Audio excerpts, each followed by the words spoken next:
Hello, welcome back to another 0 to 60. I know it's been a while. There is so many things going on off camera, none of which are good. But yeah, just haven't been able to get a video together. So I do apologize for the delay. The 135 is still on the hoist. Not a lot of useful things happened with this car, but I will give you an update on what's been done to it since the last video. But the main purpose of this video, I want to talk about some differences between the 6HP21 and the 8HP45, and some of the things you're going to go through if you are looking to swap them in your vehicle. So actually, let's just talk about this quickly. So in the last episode, I had an issue where one of the Lamec controllers was basically throwing a couple of error codes. Now these error codes are not in the normal Turbo Lamec error code list. They are code 138 and code 148. Turbo Lamec told me they are related to a short to ground issue within the mechatronics unit, meaning if I'd messed up the soldering, it should show these errors, or could show these errors. Everything that I checked and tried and tested, I could not work out where the short was, what's going on. I'm 99.9% sure that the soldering work that I've done in the mechatronics is fine.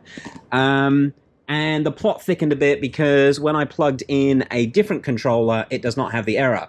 You will now see we have 3 Turbo Lamec controllers here, and I also have another Turbo Lamec controller in the original Flomax car, which is out the front. So going through and testing everything, it's only this one that throws an error when I hook it up to this bench test system, and it's that 138 and 148.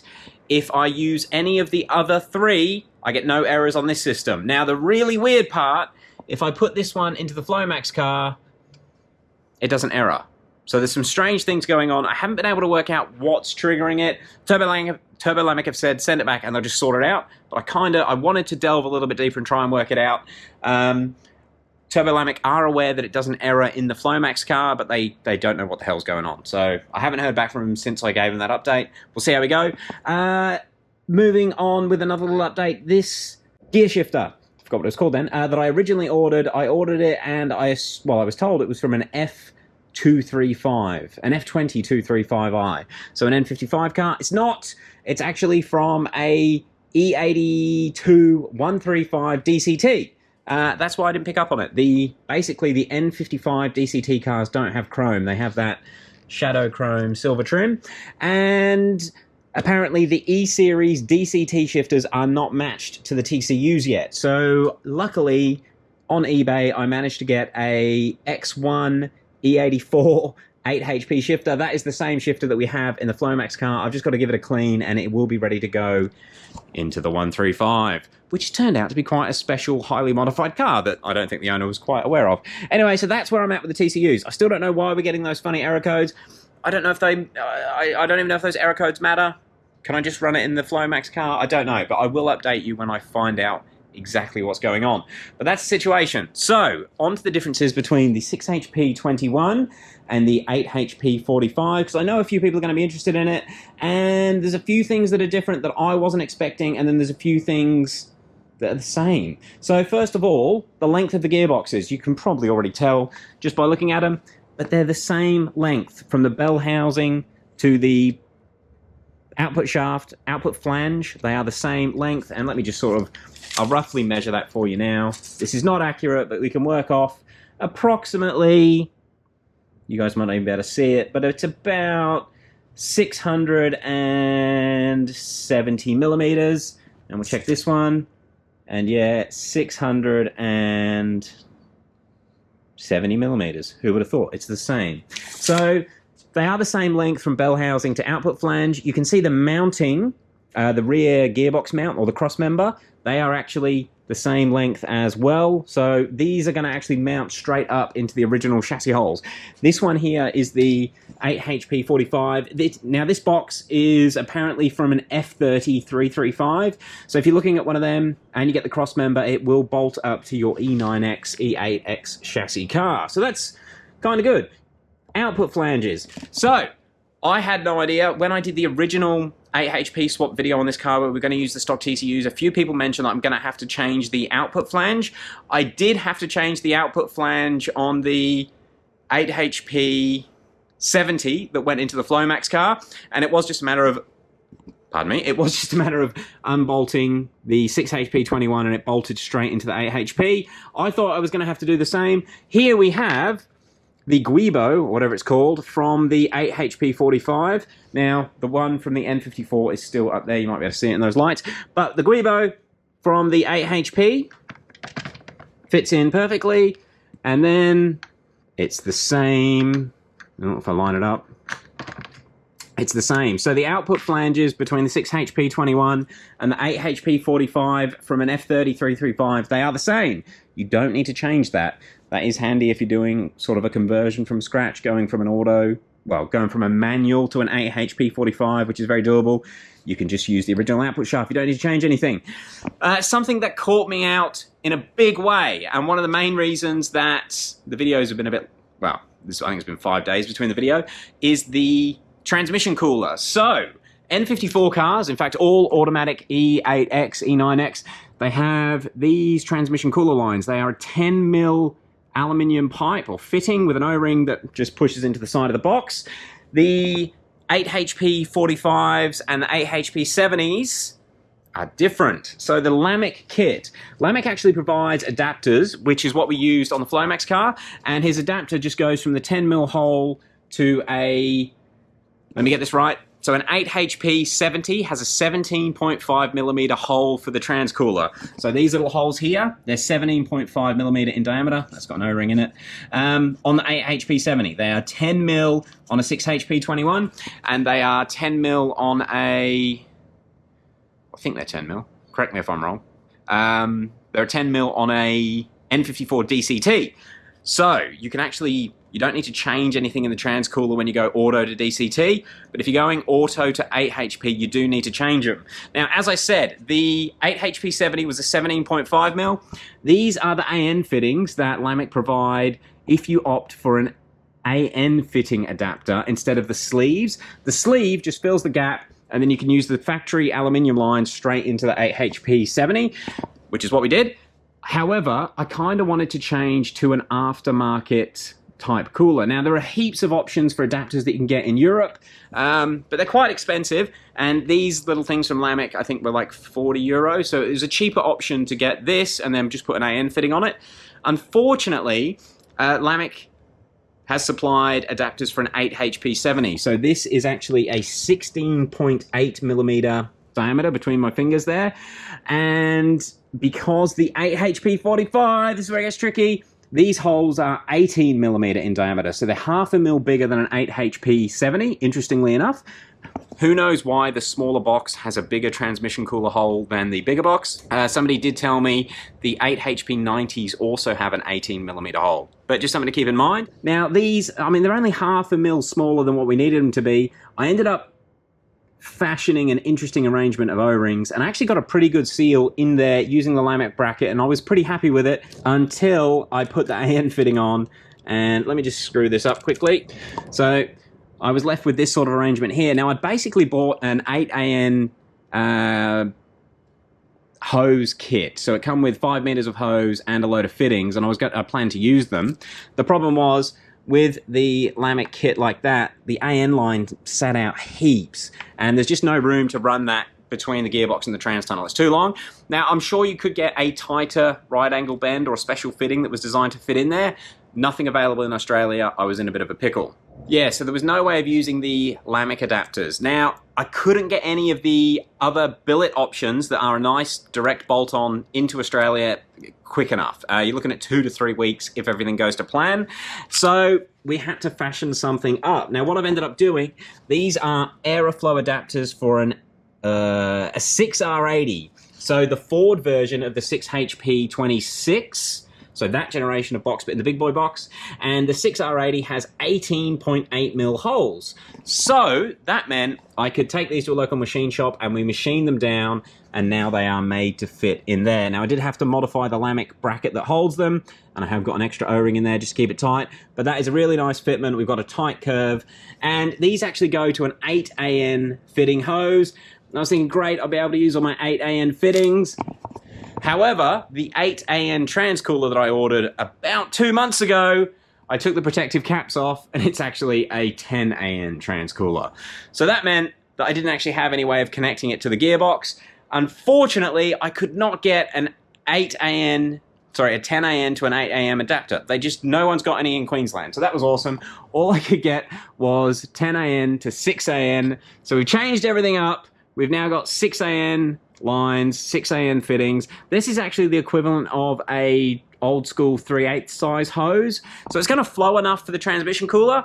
And to be honest, now that I've been forced to use the Dash 6 hose, I quite like it because it's a slightly skinnier hose and there's just a bit more room for it in the tight spaces. But that's going to come down and you might be able to see, hopefully the GoPro's got enough night vision and that will join onto those ones there. Now it actually lengthened this appropriately to offset this sort of 2 inches of here. So obviously the metal fittings that are up there that you might have just seen, they go straight into the box, and then we've got like 2 inches back here that the AN line needs to screw onto.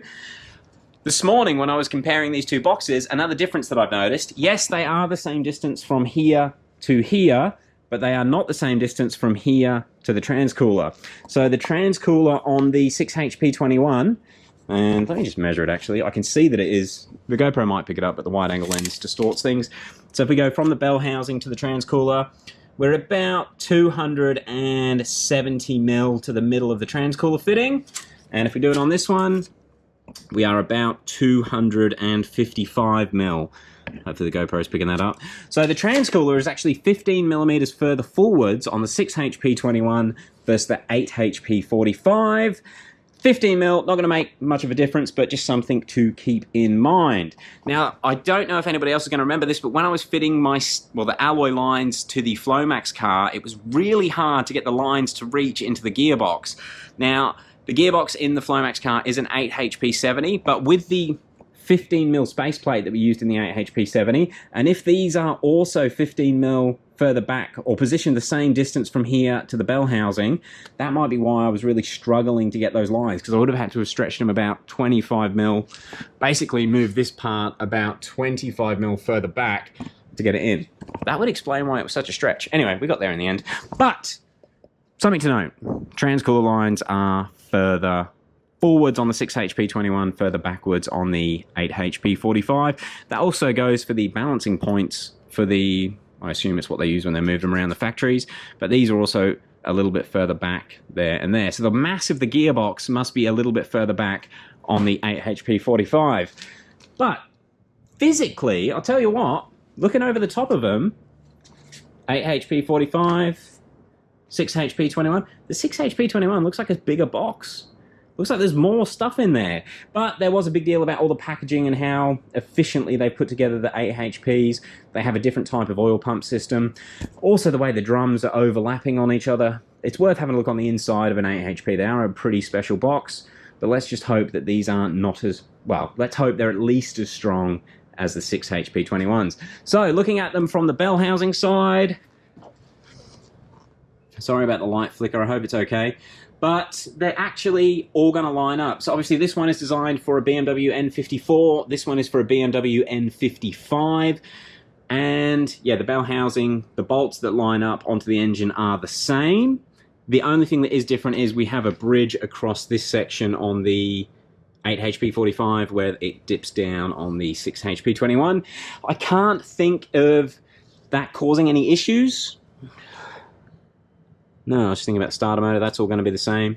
And let me grab a light. Where's the light? There's the light. So, yeah. And basically, it's just going to be this section here. So maybe it will block access to the hook.